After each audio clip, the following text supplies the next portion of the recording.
Welcome students, आपका स्वागत है हमारे चैनल अचीवर्स एकेडमी में। इस वीडियो को शुरू करने से पहले प्लीज इसे लाइक करते हैं। आज हम आपके लिए लेके आए हैं एक नया चैप्टर लेजिस्लेचर इन इंडिया, जो कि क्लास 12 पॉलिटिकल साइंस का एक चैप्टर है।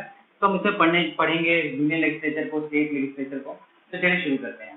तो लेजिस्लेचर किसे कहा जाता है? लेजिस्लेचर उस जगह को कहा जाता है जहाँ पर देश का कानून बनता है। लेजिस्लेचर दो तरीके के होते हैं, यूनियन लेजिस्लेचर और स्टेट लेजिस्लेचर। यूनियन लेजिस्लेचर में जो है उसमें पूरे देश के लिए कानून बनाया जाता है, और जो स्टेट लेजिस्लेचर है वहाँ स्टेट के लिए कानून बनाया जाता है। तो हम यूनियन लेजिस्लेचर को जो है पार्लियामेंट भी कहते हैं। तो पार्लियामेंट होने के लिए क्या कंडीशंस है वो हम पढ़ते हैं। तो parliament of India, it has been provided in article 79 of the constitution of India that there shall be a parliament for the union which shall consist of the president and the 2 houses. मतलब parliament होने के लिए 2 houses होने चाहिए और साथ में president होना चाहिए। तो चलिए देखते हैं 2 हाउसेस कौन कौन से हैं। 2 हाउसेस हैं लोकसभा और राज्यसभा, और उसके साथ साथ हमें प्रेसिडेंट का होना भी बहुत जरूरी है। तो प्रेसिडेंट का होना क्यों जरूरी है? जैसे कि हमें पता है कि जब सदन में कोई बिल आता है, मतलब किसी भी हाउस में जब बिल आता है तो उसको दोनों हाउस से पास होना होता है। उसको लोकसभा से भी पास होना पड़ता है, राज्यसभा से भी पास होना पड़ता है, जिससे कि वो कानून बन सके। पर उसके आखिर में उसे प्रेसिडेंट का सिग्नेचर चाहिए होता है। तो पूरे पार्लियामेंट का जो स्ट्रक्चर है उसमें प्रेसिडेंट है अहम हिस्सा है। तो और जो लोकसभा है उसको हम लोअर हाउस कहते हैं, और राज्यसभा को हम जो है अपर हाउस कहते हैं। लोकसभा में कुल 552 सीट्स होते हैं, जिसमें कि 550 सीट इलेक्टेड मेंबर्स जो उसमें आते हैं। इलेक्टेड मेंबर्स हैं मतलब होता है कि जो वोटिंग के थ्रू आते हैं, डायरेक्ट वोटिंग के थ्रू आते हैं। और जो 2 मेंबर्स हैं वो प्रेसिडेंट के द्वारा नॉमिनेट किए जाते हैं, जो कि एंग्लो इंडियन कम्युनिटी से आते हैं। मैं ये बता देना चाहूंगा कि अगर मान लीजिए कि 550 मेंबर्स में अगर कोई मेंबर जो है अगर एक मेंबर आता है एंग्लो इंडियन कम्युनिटी से, तो ये जो नॉमिनेटेड मेंबर्स की संख्या है ये 1 हो जाएगी। अगर उसमें 2 आते हैं तो ये 0 हो जाएगा। लेकिन ये जो फिगर है ये सिर्फ थ्योरेटिकल है 552। असली जो फिगर होता है वो होता है 545। जैसे कि अभी जो हमारी करंट लोकसभा है वो 545 की मेंबर्स की बनी हुई है। मैं आगे वीडियो में बताऊंगा ये 545 क्यों होता है, ठीक है। और राज्यसभा को आते हैं, राज्यसभा में जो इलेक्टेड मेंबर्स होते हैं वो 238 होते हैं, और जो नॉमिनेटेड मेंबर्स होते हैं वो 12। ये 12 जो 12 मेंबर्स हैं वो भी प्रेसिडेंट द्वारा इलेक्ट होकर आते हैं। और अब लोकसभा के स्पीकर पे आते हैं और चेयरमैन पे आते हैं और टोटल ज्वाइंट सेशन पे आते हैं। तो लोकसभा का जो हेड करते हैं उनको हम स्पीकर कहते हैं। और ये कहाँ से आते हैं चुन के?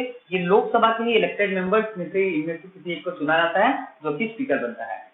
और राज्यसभा का जो स्पीकर होते हैं वो कौन होते हैं? वो होते हैं हमारे वाइस प्रेसिडेंट, जिनको कि हम एक्स ऑफिशियो चेयरमैन भी कहते हैं। और जब दोनों हाउसेस एक साथ बैठते हैं, जब दोनों हाउसेस की सिटिंग एक साथ की जाती है, लाइक सरकार का जो पहला दिन होता है उसमें दोनों हाउसेस एक साथ बैठते हैं, तब जो चेयरमैन होते हैं वो होते हैं हमारे प्रेसिडेंट, और इसको ज्वाइंट सिटिंग कहा जाता है। तो हमारा अगला टॉपिक है क्वालिफिकेशन फॉर मेंबरशिप। मतलब कि पार्लियामेंट में मेंबरशिप के लिए या किस कारणवश जो है आप डिस्क्वालीफाई हो सकते हैं, या पार्लियामेंट में जाने के लिए एक्चुअली क्या क्वालिफिकेशन चाहिए, क्या क्राइटेरिया है, चलिए आइए देखते हैं। तो article 84 of the constitution provides that a person shall not be qualified to be a member of Rajya Sabha unless he is a citizen of India and not less than 30 years of age. इसका मतलब ये है कि राज्यसभा का member होने के लिए या लोकसभा का मेंबर होने के लिए, दोनों हाउसेस के मेंबर होने के लिए आपको भारत का नागरिक होना काफी जरूरी है। और राज्यसभा का मेंबर होने के लिए आपकी उम्र जो है 30 साल या उससे अधिक होनी चाहिए। अगला क्राइटेरिया क्या है? और Lok Sabha the age requirement is 25 और अबव। लोकसभा के लिए जो है 25 साल की उम्र जो है तय की गई है, और या उससे ज्यादा। He should be mentally sound, मतलब वो दिमागी रूप से या मानसिक रूप से जो है सही होना चाहिए। Can not hold any office of profit under government, किसी सरकारी पद पर नहीं होना चाहिए। ये ऐसा क्यों किया गया है? कि इससे वो अपने नौकरी पे जो है गलत जो है उसका फायदा ना उठा सके एमपी बनने के बाद। तो इसलिए जो है अगर आप किसी सरकारी पद पे हैं तो आपको इलेक्शन लड़ने से पहले वो पद छोड़ना पड़ेगा, फिर ही आप जो है इलेक्शन लड़ सकते हैं और दोनों हाउस के मेंबर के लिए अप्लाई कर सकते हैं। Absent without permission for period of 60 days, अगर आप 60 दिन से ज्यादा अगर आप एब्सेंट है विदाउट परमिशन तो आप जो है आपको निकाला जा सकता है हाउस से। Under Article 52nd Amendment Act 1985, a member who defects from the party from which he or she was elected shall be disqualified from being MP। इसका मतलब ये है कि मान लीजिए आप जिस पार्टी से आप चुन के आए थे, खड़े हुए थे, अगर वो पार्टी आपको निकाल देती है तो आप जो MP की सीट है वो भी चली जाएगी और वो सीट वैकेंट हो जाएगी, और बाद में जो है इलेक्शन कमीशन उस सीट पे जो है इलेक्शन कराता है और नया मेंबर चुन के आएगा। तो हम जो अगला टॉपिक करने जा रहे हैं वो है Rajya Sabha.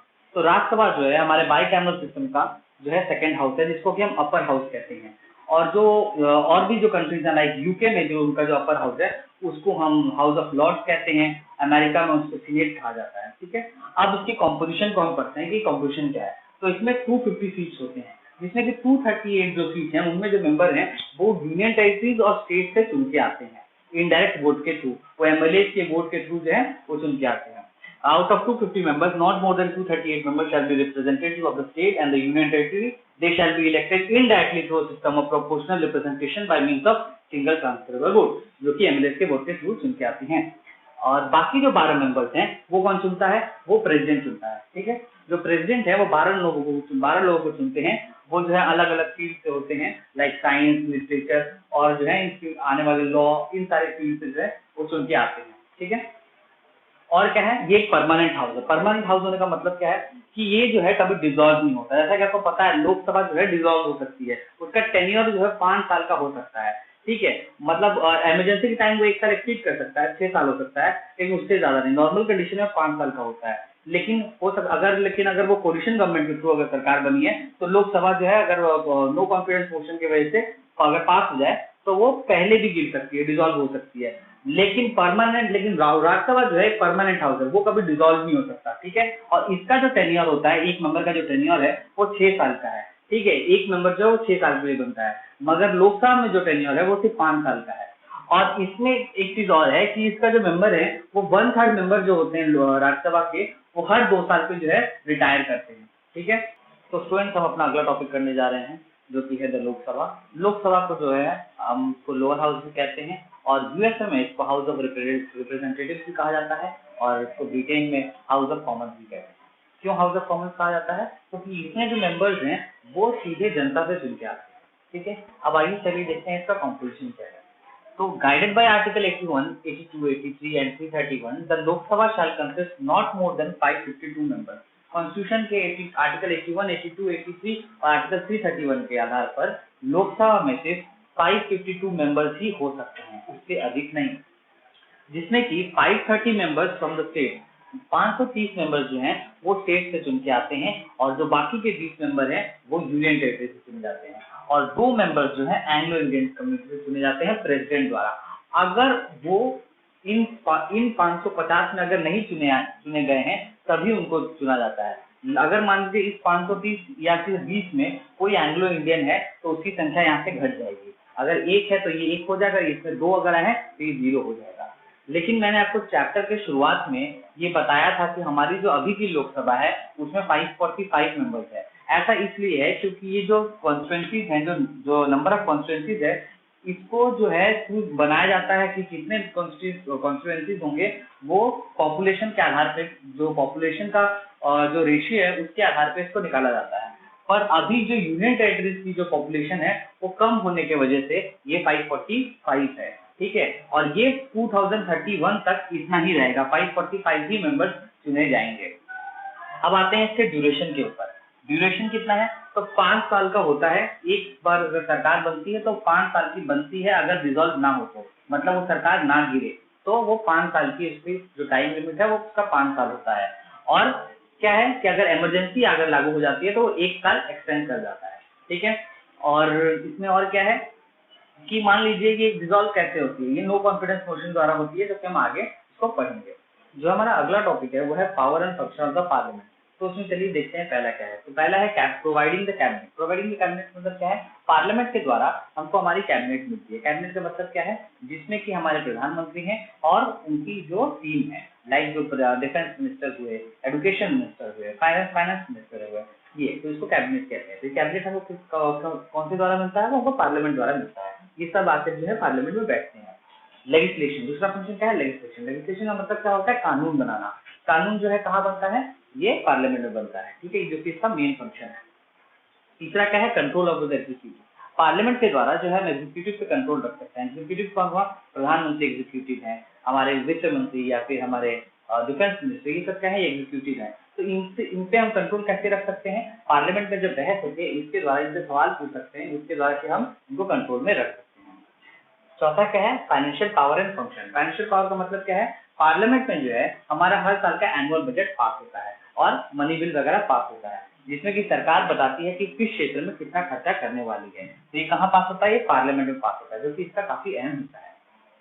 Election of president and vice president. जो प्रेसिडेंट चुना जाता है और वाइस प्रेसिडेंट चुना जाता है वो भी पार्लियामेंट की मदद से चुना जाता है, इसमें जिसमें कि सारे एमपी जो है अपना वोट डालते हैं।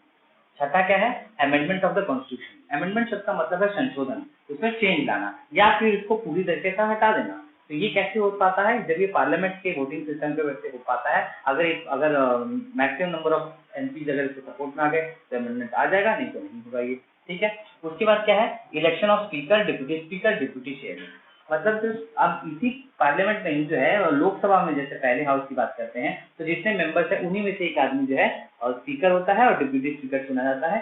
और राज्यसभा में जो है हमको पहले से पता है कि जो चेयरमैन है वाइस चेयरमैन हमारे वाइस प्रेसिडेंट होते हैं, बट जो डिप्टी चेयरमैन होता है उसको जो है राज्यसभा में से किसी एक मेंबर को चुना जाता है।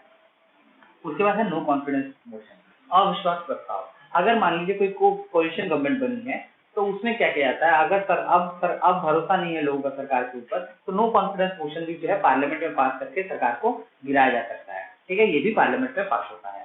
अगला है कंसिडरेशन ऑफ रिपोर्ट। तो जैसा कि हमको पता है सरकार के बहुत सारे कमिटीज होती हैं जो कि अलग अलग क्षेत्र में काम करती हैं। लाइक जैसे अभी एक एजुकेशन पॉलिसी आई है, नेशनल एजुकेशन पॉलिसी, तो इसके लिए हमारी जो है एक एजुकेशन कमेटी है, उसने जो है 460 पन्नों का एक रिपोर्ट बनाया और ये जो रिपोर्ट जो है ये जाएगा अब लोकसभा में जाएगा और राज्यसभा में जाएगा, जिसपे चर्चा होगी। अगर वहां से वो पास हो जाता है तो ये कानून बन जाएगा। तो ये इस तरह की जितनी कमिटीज हैं इनके रिपोर्ट जो है सदन में जाते हैं, ठीक है।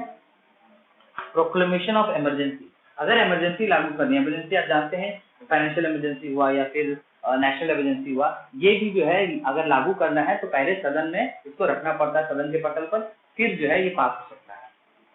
फॉर्मेशन ऑफ पब्लिक ओपिनियन, इसमें जो है पब्लिक का ओपिनियन फॉर्म करता है कि पब्लिक क्या चाहती है पता चलता है। जब हमारे चुने गए जो एमपीज हैं वो वहां पे जाते हैं और डिबेट करते हैं, सवाल पूछते हैं, तो इस माध्यम से जो है पब्लिक का ओपिनियन पता चलता है।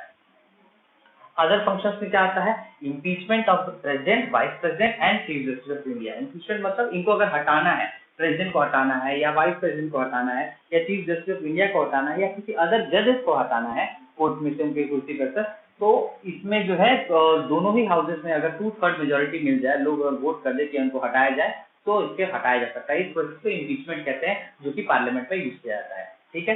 अब इसी का एक और पार्ट है जो कि है business procedure of the parliament, जिसमें क्या है कि सदन कब कब चलता है। तो सदन 3 महीने के लिए 2 बार चलता है, जिसके बीच में 6 महीने का गैप होता है। पहले सेशन को जो है मानसून सेशन कहते हैं, दूसरे सेशन को जो है विंटर सेशन कहते हैं, ठीक है। इसमें 6 महीने से ज्यादा का गैप नहीं हो सकता। और जब पहली सीटिंग होती है, सरकार का पहला दिन होता है, तो राष्ट्रपति आते हैं और स्पीच देते हैं। और जब सदन खुलता है तो फिर भी दोनों वापस की ज्वाइंट सीटिंग होती है और राष्ट्रपति आकर स्पीच देते हैं, ठीक है।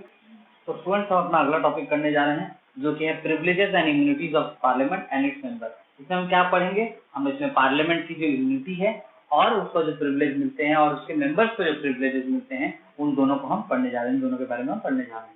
जिसमें कि पहला है freedom of speech in parliament. तो ये स्पेशल क्या है, इसमें फ्रीडम ऑफ स्पीच तो सबको मिलता है, हर सिटीजन को मिलता है, और इसमें एक फर्क है।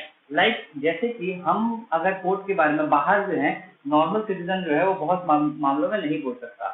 लाइक कोर्ट के ऊपर वो कमेंट नहीं कर सकता, मतलब कोर्ट के फैसले के ऊपर कमेंट नहीं कर सकता, देश के ऊपर नहीं बोल सकता, मोरालिटी का ध्यान रखना होगा और देश की सॉवरेनिटी का ध्यान रखना होगा, बहुत सारे मामलों को वो बात नहीं कर सकता। मगर एक पार्लियामेंटेरियन जो है वो पार्लियामेंट के अंदर इन मुद्दों पे भी बोल सकता है, कोर्ट के विषय में भी जो है वो स्टेटमेंट दे सकता है और इसके लिए कोई सजा नहीं होगी, उस पर कंटेम्प्ट ऑफ कोर्ट नहीं लगेगा। मगर ये सिर्फ पार्लियामेंट के अंदर अलाउड है, जब पार्लियामेंट सेशन में हो तभी।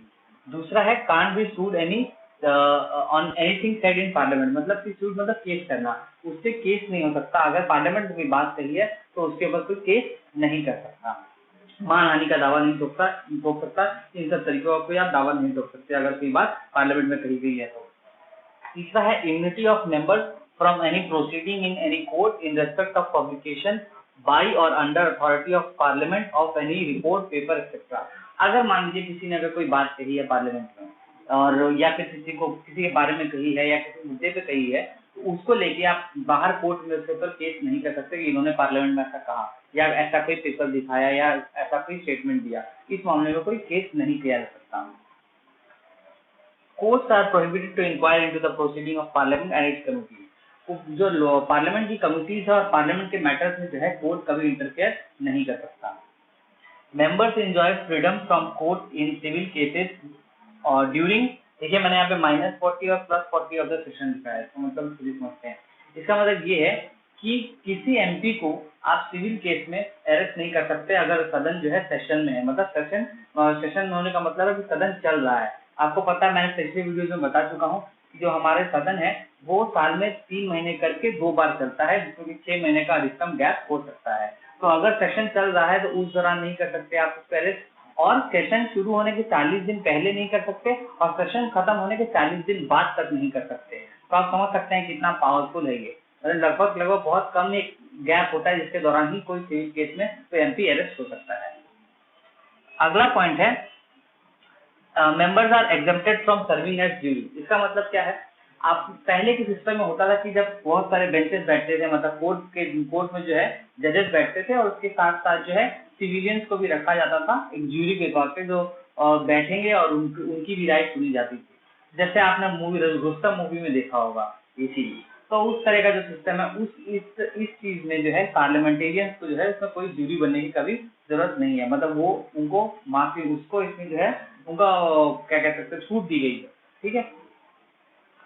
The house enjoys immediate information on the arrest और sort of matters.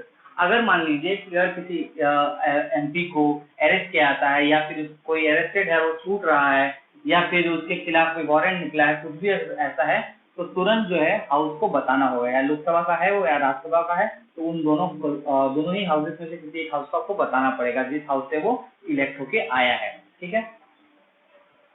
The members can refuse to become witness in any court. मतलब क्या है, जो पार्लियामेंटेरियन है, जो एमपीज हैं, वो जो है वो रिफ्यूज कर सकते हैं कोर्ट में विटनेस होने के लिए।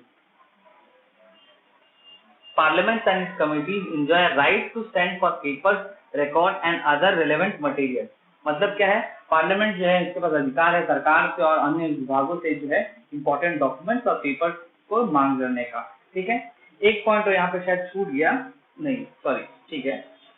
The house has the right to convict a person for breach of privilege. इसका मतलब क्या है, ये जो इतने प्रिविलेज मिले हुए हैं, ठीक है, इस प्रिविलेज का जो है गलत इस्तेमाल अगर कोई करता है, मान लीजिए अगर अधिकार आप केस नहीं कर सकते, अगर मान लीजिए लोकसभा में कोई मेंबर है वो दूसरे मेंबर के बारे में कुछ कहता है, जैसे कि अधिकार है, आप किसी को कुछ, आप जो है यहाँ पे फ्रीडम ऑफ स्पीच है, लेकिन अगर किसी को आप असभ्य भाषा में कुछ कहते हैं तो इसका मतलब ये नहीं है कि आपको लोकसभा छोड़ देगी। वहां पे जो है आपके प्रिविलेज ने आपने अपने प्रिविलेज का गलत इस्तेमाल किया, इस बात के लिए आपको जो है सजा भी हो सकती है, मतलब आपको जो है निकाला जा सकता है या फिर सस्पेंशन हो सकता है आपका। तो ये काम कौन करता है, ये कोई कोर्ट नहीं करती, ये खुद लोकसभा खुद, मतलब जो हाउस है वो खुद डिसाइड करता है। ठीक है। स्टूडेंट्स अपना अगला टॉपिक करने जा रहे हैं जो कि है the law making process in the parliament. इसका मतलब क्या है कि हम इसको ये पढ़ेंगे कि जो है कानून कैसे बनता है पार्लियामेंट में। ठीक है। तो इसमें पहला टॉपिक है पासिंग ऑफ ऑर्डिनरी बिल। तो बिल्स क्या होते हैं, बिल्स दो तरीके के होते हैं, एक है ऑर्डिनरी बिल, एक है मनी बिल। मनी बिल किसको कहते हैं, मनी बिल वो बिल है जिसमें की बातें हों आपकी टैक्स की, और या फिर सरकार कहाँ कितना खर्च करने वाली है, या नया टैक्स लगाने वाली है, या पुराना कोई टैक्स उसको हटाने वाली है, तो उसको मनी बिल कहते हैं। ऑर्डिनरी बिल किसको कहते हैं, ordinary bill except money bill, all bills are called ordinary bill. ठीक है। तो दोनों का पास होने का जो प्रोसीजर है वो बिल्कुल अलग है। तो हम पहले पढ़ने जा रहे हैं कि कैसे ऑर्डिनरी बिल पास होता है। तो चलिए शुरू करते हैं। तो पहला है bills other than money bill can be introduced in either of the house, money bill can only introduced in Lok Sabha. इसका मतलब क्या है कि जो ऑर्डिनरी बिल है वो आप किसी भी हाउस में पहले इंट्रोड्यूस कर सकते हैं, पहले राज्यसभा में कर सकते हैं, फिर लोकसभा में कर सकते हैं, वाइस वर्सा। मगर मनी बिल जो है वो सिर्फ लोकसभा में इंट्रोड्यूस होता है। ठीक है। No bill can be regarded as pass by the parliament unless pass by both the houses. दूसरा पॉइंट क्या कह रहा है कि ये बिल को तब तक पास नहीं माना जाता है कि ये पास हो गया है जब तक कि वो दोनों हाउस से पास ना हो। ठीक है। उसका दोनों हाउस से पास होना काफी जरूरी है। तीसरा है in case of conflict a joint sitting is called. इसका मतलब क्या है कि मान लीजिए कि लोकसभा में पास हुआ और ये राज्यसभा में पास नहीं हो पाया, ठीक है, तब क्या किया जाता है कि ज्वाइंट सिटिंग बुलाया जाता है दोनों हाउसेस का और उसके बाद वोट कराया जाता है। तो आमतौर पे ज्वाइंट सिटिंग में जो बिल है वो इजीली पास हो जाता है। ये पूरा सिनेरियो चेंज हो जाता है। आइए चलिए देखते हैं कैसे। जैसे कि मान लीजिए कि एक सरकार है और वो जो सरकार है उसके पास कुल सीटें हैं लोकसभा में 350 सीटों की उसकी सरकार है, और उसको फिर उसके सरकार के जो मंत्री है वो तो वोट देंगे ही बिल पास होने के लिए। तो उसको मान लीजिए लोकसभा में 350 वोट मिला था। अब राज्यसभा में 250 सीटें हैं, 250 सीट हैं, तो वहां पे सिर्फ उसको 100 वोट मिला था, तो इसलिए राज्यसभा में वो पास नहीं हो पाया। मगर जब इसका ज्वाइंट सीटिंग होगा तो आप वर्क करेंगे तो 350 प्लस 100 कितना हो गया 450, और टोटल नंबर दोनों का अगर जोड़ेंगे दोनों के पूरे फुल सीट्स को जोड़ेंगे तो 552 प्लस 250 से कितना हो जाता है 802, और अभी जो वोट की संख्या मिल रही है वो कितनी है 450, तो ये कहीं ज्यादा है तो मेजोरिटी मिल गई इसको और ये इजीली पास हो जाता है। ठीक है, अगला पॉइंट क्या है, every bill that has been pass by parliament is sent to the president for his assent. इसका मतलब क्या है, जो बिल पास होता है दोनों हाउसेज से उसको जो है कानून बनने के लिए प्रेसिडेंट का जो है हस्ताक्षर चाहिए होता है, सिग्नेचर चाहिए होता है। ठीक है, तो इसको भेजा जाता है प्रेसिडेंट के पास।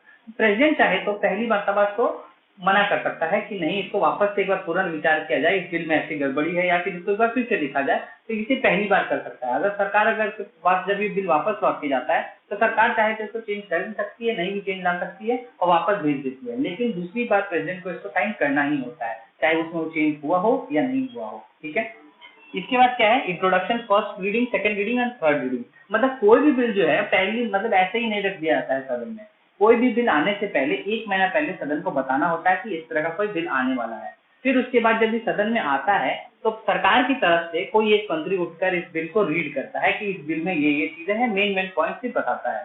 फिर लोकसभा क्या, जो सभा है लोकसभा है, वो क्या करती है, उसको उस बिल को एक पर्टिकुलर कमेटी को भेज देती है जिस कमेटी का बिल है। कमेटी का मतलब हो गया, मान लीजिए शिक्षा को लेकर कोई बिल है तो जो शिक्षा की कोई कमेटी बनाई हुई है उसको वो भेज देती है और वो वहाँ पे चेक किया जाता है कि कानूनी रूप से क्या ये बिल टोटली सही है और क्या ये प्रैक्टिकल है कि नहीं।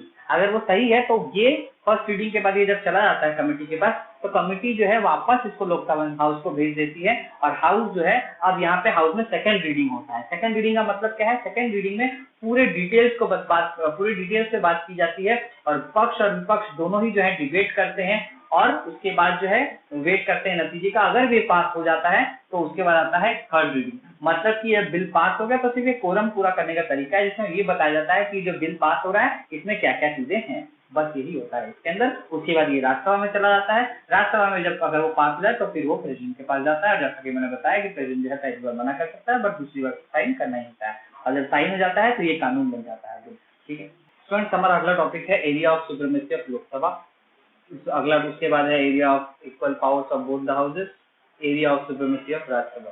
ठीक है, तो इसमें हम पहले पढ़ेंगे कि दोनों का कौन कौन से पोजीशन में जो है लोकसभा सुपीरियर है, कौन कौन सी जगह जो है राज्यसभा सुपीरियर है और कौन सी जगह पे दोनों इक्वल है। तो चलिए शुरू करते हैं। पहला है मिनिस्ट्रियल रिस्पॉन्सिबिलिटी। इसका मतलब क्या होता है, ये आता है आपके area of supremacy of Lok Sabha में। इसका मतलब ये है कि जो मिनिस्टर्स हैं वो कहाँ किससे चुन के आते हैं, वो डायरेक्टली चुने जाते हैं। ठीक है, वो पब्लिक के वोट से चुन के आते हैं। तो अगर उनको हटाना है तो नो कॉन्फिडेंस मोशन को पास करना होगा, फिर सरकार को गिराना होगा। नो कॉन्फिडेंस मोशन सिर्फ लोकसभा में पास होता है, वो राज्यसभा में पास नहीं होता है। तो राज्यसभा चाह के भी कभी सरकार को नहीं गिरा सकता। और जो मिनिस्टर्स हैं वो पूरा की पूरा वो किसको रिस्पॉन्सिबल है, वो लोकसभा के लिए रिस्पॉन्सिबल, वो राज्यसभा के लिए रिस्पॉन्सिबल नहीं होते, इसलिए जो लोकसभा है वो इस जगह पे सुपीरियर है। ठीक है, दूसरा है ऑन मनी बिल। जो मनी बिल होता है वो सिर्फ लोकसभा में पास होता है और राज्यसभा में पास नहीं किया जाता। ठीक है, क्यों, क्योंकि जो राज्यसभा के मेंबर है वो डायरेक्टली इलेक्टेड नहीं होते, वो जो है वो इनडायरेक्टली इलेक्टेड है, इसलिए उनको मनी बिल में कोई पावर नहीं दिया गया है। उसके बाद क्या है, area equal power of both the houses. कौन सी जगह पे है जहाँ दोनों की पावर इक्वल है। नेक्स्ट मान लीजिए joint sitting of both houses for the purpose of deliberating and voting on the bill. इसका मतलब क्या है कि मान लीजिए कोई बिल नहीं पास हुआ है तो अकॉर्डिंगली बिल ही है तो उसको क्या किया जाता है, जॉइंट सीटिंग बुलाया जाता है, जैसा कि मैंने पिछले वीडियो में पढ़ा। तो यहाँ पे दोनों के पास इक्वल पावर है, एक ऑर्डिनरी बिल को पास करने के लिए जॉइंट सीटिंग की दोनों की जरूरत है। Both the houses share the power to legislate with respect to many matters into the state list. बहुत बार जो है दोनों के ही पास जो है पावर है स्टेट लिस्ट में आने वाले मामलों के साथ डील करने का। अभी स्टेट लिस्ट क्या होता है, तो लिस्ट जो होते हैं 3 तरीके के होते हैं। एक होता है यूनियन लिस्ट, दूसरा होता है स्टेट लिस्ट और तीसरा होता है कॉन्करेंस लिस्ट। यूनियन लिस्ट वो होता है वो मामले, उसमें वो मामले आते हैं जिसमें कि केंद्र सरकार के पास, सेंट्रल गवर्नमेंट के पास पावर्स होते हैं।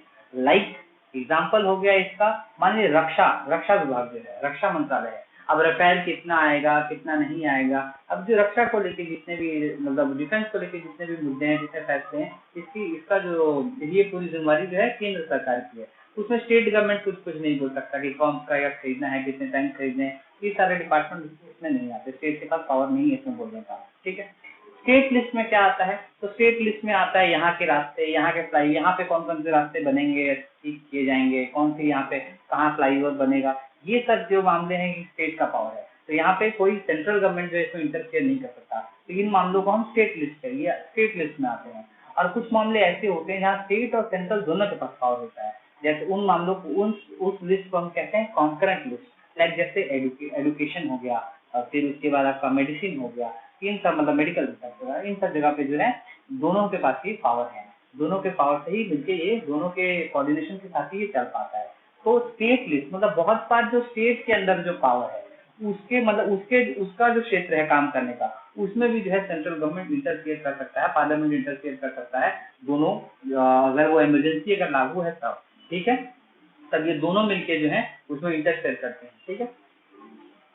Area of supremacy of Rajya Sabha, ठीक है, ये क्या है, मतलब राज्यसभा कब जो है सुपीरियर है, कौन सी जगह पे सुपीरियर है, तो कब है, under article 249 the Rajya Sabha backed by 2/3 majority can declare that in the nation interest parliament should legislate on a matter included in the state list. इसका मतलब ये है कि राज्यसभा के अगर 2/3 मेंबर अगर मिल जाए और वो मिलके कहें कि स्टेट लिस्ट में किसी मुद्दे ऐसा मामला है, मुद्दा है जिसको कि पार्लियामेंट को जहाँ पे इंटरफेयर करना चाहिए, तो ये वो कर सकता है पार्लियामेंट। समझ में आया, ये पावर सिर्फ राज्यसभा को दिया गया है कि राज्यसभा चाहे तो ये करवा सकता है। क्योंकि क्यों ऐसा ये पावर राज्यसभा को ही क्यों दिया गया, लोकसभा को क्यों नहीं मिला ये पावर, वो इसलिए नहीं मिला क्योंकि राज्यसभा में जो मेंबर्स आते हैं, राज्यसभा के जो मेंबर्स हैं वो कहाँ से चुन के आए हैं, वो स्टेट से चुन के आते हैं, ठीक है, वो स्टेट जो है वो अलग अलग स्टेट से जो है एमएलए के वोट से वो चुन के आते हैं, इसीलिए उन्हीं के वोट का स्टेट लिस्ट में जो है उनके वोट का काफी वैल्यू होता है, ठीक है।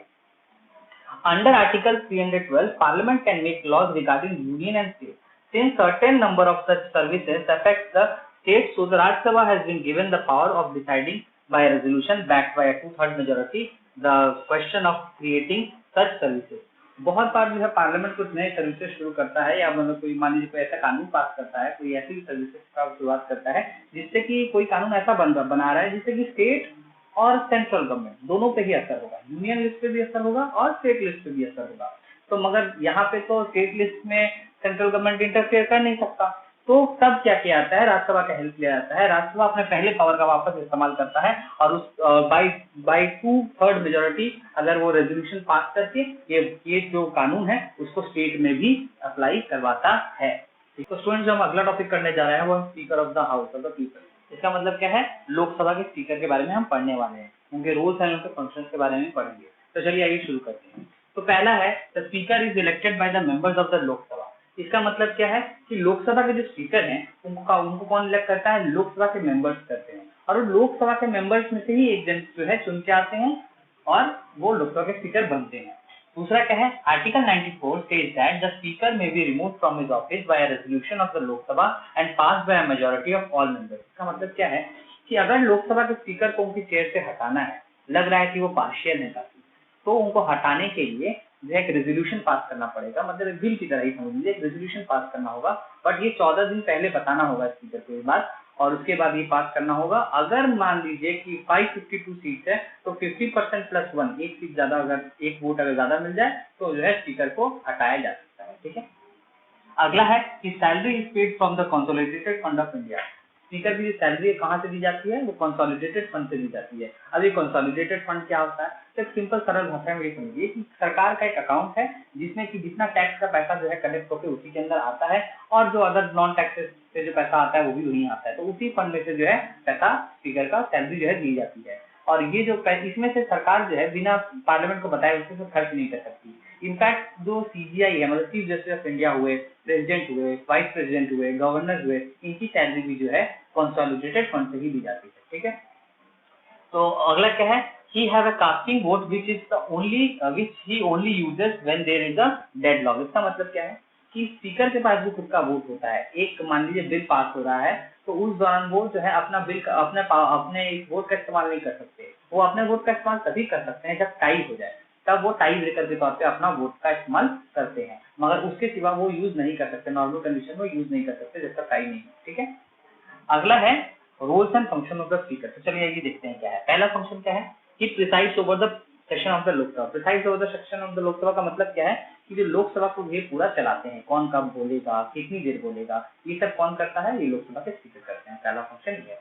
दूसरा क्या है, he maintains the decorum of the house and he urgent meeting of the Lok Sabha. इनका काम है जो है लोकसभा में डिसिप्लिन को मेंटेन करना है, और क्या है, जो सदन की कार्यवाही कब तक चलेगी, मतलब कब तक सेशन चलेगा, या कब सेशन शुरू होगा, कब खत्म होगा, या फिर किसी मीटिंग को एंड करना है, तो यही करते हैं, इन्हीं के पास पावर। एडजर्न करने का मतलब हुआ खत्म करना, ठीक है। तो मीटिंग कब कितनी देर तक चलेगी, ये सब वगैरह ये डिसाइड करते हैं। मान लीजिए कि लोकसभा में जो है कॉस मचा हुआ है, तो क्या करते हैं लोकसभा के स्पीकर आमतौर पर कि मीटिंग को एडजर्न कर देते हैं, थोड़ी देर के लिए ब्रेक ले लेते हैं, जिससे कि सब लोग शांत हो जाए, उसके बाद वापस से जो है लोकसभा को मीटिंग को फिर से शुरू किया जाता है। तो ये सारे पावर्स किसके पास है, लोकसभा के स्पीकर के पास है, मीटिंग को एडजर्न करने का। उसके बाद क्या है, the speaker under article 118 clause 4 presides over the joint sitting. देखिए, जब दोनों सिटिंग बैठती है, जब दोनों हाउसेज एक साथ बैठते हैं, उसको जॉइंट सिटिंग कहते हैं। मान लीजिए एक ऑर्डिनरी बिल के केस नहीं होता, तो वैसे तो मनी बिल में जॉइंट सिटिंग नहीं होती। जब मान लीजिए कोई ऑर्डिनरी बिल जो है डेडलॉक कंडीशन है, तब दोनों हाउसेज को साथ में बैठाना होता है, तब जो मीटिंग है वो लोकसभा के जो स्पीकर है वो प्रिसाइड करते हैं, और जो रूल्स एंड रेगुलेशन फॉलो होते हैं वो पूरे लोकसभा के फॉलो होते हैं। आप याद करिए, पिछले वीडियोज में मैंने बताया था कि ज्वाइंट सिटिंग जो है प्रेसिडेंट भी प्रिसाइड करते हैं, बट वो कब करते हैं, जब वो सरकार का पहला दिन हो, या फिर जो सेशन वापस रीओपन होता है, जब एक ब्रेक के बाद जब खुलता है, तब जो है प्रेसिडेंट जो है उसको प्रिसाइड करते हैं पहले दिन पे, ठीक है। उसके बाद क्या है, Lok Sabha speaker permission is required to transfer the money bill to Rajya Sabha. इसका मतलब क्या है कि आपने पढ़ा होगा कि मनी बिल के में पावर राज्यसभा का बहुत कम है, तो ये राज्यसभा के अगर जब ये राज्यसभा को फिर भी मनी बिल भेजा जाता है उनके रिकमेंडेशन के लिए, बट उनका कोई मतलब उसको रोक नहीं सकते, बट रिकमेंडेशन लिए जाते हैं। जब ये बिल राज्यसभा भेजना है, तब ये परमिशन जरूरत पड़ती है लोकसभा की। लोकसभा स्पीकर से पूछना पड़ता है कि क्या ये बिल भेजा जाए, और वही इसको टैग देते हैं कि हाँ ये मनी बिल है, ठीक है।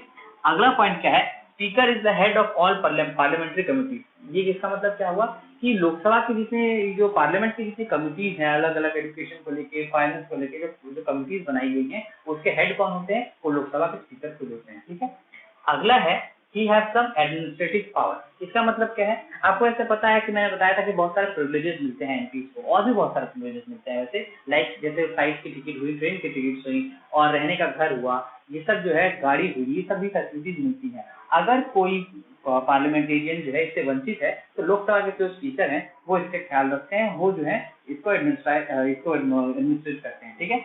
उसके बाद क्या है, the speaker is the guardian of the rights and privileges of the members of the Lok Sabha. अब मैंने बताया था कि जो बहुत सारे राइट्स और प्रिविलेजेस हैं, अगर मान लीजिए किसी को बोलने नहीं, कोई सदन में बोलने का मौका नहीं मिल रहा है, या सदन में किसी के खिलाफ अपशब्द बोला गया है, तो जो कंप्लेन जो की जाती है वो लोकसभा स्पीकर को की जाती है, फिर वो जो है एक्शन लेते हैं उसके ऊपर। तो वो जो है पूरी तरीके से गार्जियन है पूरे लोकसभा के स्पीकर, ठीक है।